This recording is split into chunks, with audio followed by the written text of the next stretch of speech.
नमस्कार दोस्तों, तो फिर से आ गए हम और एक नई कहानी के साथ। मगर इससे पहले अगर आप हमारे चैनल पर नए हैं तो हमारे चैनल को लाइक सब्सक्राइब करके बेल आइकॉन प्रेस करके ऑल कर दीजिए। और जब आप सब्सक्राइब करोगे तो बेल आइकन आपको दिख जाएगी, तो वहाँ पे सब्सक्राइब करके बेल आइकन प्रेस करके ऑल कर दीजिएगा, ताकि जब भी हम ऐसी नई नई अच्छी अच्छी कहानियाँ बनाएं तो आप तक हमारे कहानियों की नोटिफिकेशन पहुंच सके। तो चलो दोस्तों, कहानी को स्टार्ट करते हैं। तो कहानी का नाम है तुम्हारी गोरी रंगत और गुलाबी रंग।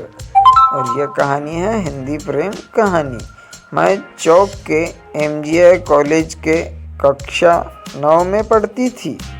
स्कूल से आकर पूरे घर में उधम मचाना मेरा रोज का काम था।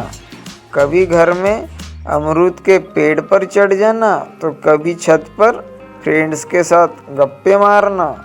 सब कुछ ऐसे ही चल रहा था। एक दिन पड़ोस में रहने वाली मासी के घर एक नया चेहरा नज़र आया। वो गोरी रंगत में घुला हुआ गुलाबी रंग, उसकी छोटी छोटी आंखें, मगर जैसे कुछ कहना चाह रही हो। वह मेरी मासी के ससुराल से आया था। पता चला कि वह यहाँ पढ़ाई करने के लिए आया है और 10वीं का एग्ज़ाम दे रहा। अब तक मेरी रूटीन भी बदल गई। स्कूल से आने के बाद अब मैं खेलती नहीं थी। वो लड़का हर वक्त पढ़ाई करता था। उसकी देखा देखी मैं भी अपना वक्त अब पढ़ाई में ही देने लगी।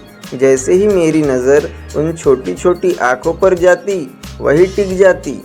उन्हें मैं देखती तो जैसे मुझे लगता कि वह बोलने वाली है। मुझे अच्छी तरह याद है, गर्मी का समय था। चौक की संकरी गलियों में बने घर की छत पर वो स्ट्रीट लाइट में पढ़ाई कर रहा था। मैं भी पास वाली छत पर थी।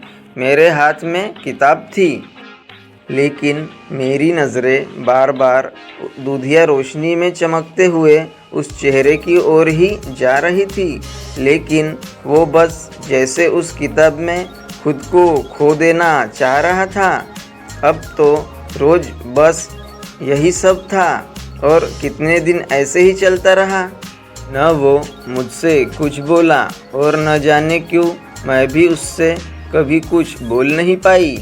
कई बार उसकी नज़रें भी मेरे चेहरे पर टिकी रहती थी। दोनों के बीच कभी कोई संवाद नहीं हो सका। एक दिन स्कूल से आई तो पता चला कि वो अपने घर लौट गया और दोबारा उससे कभी मुलाकात नहीं हुई।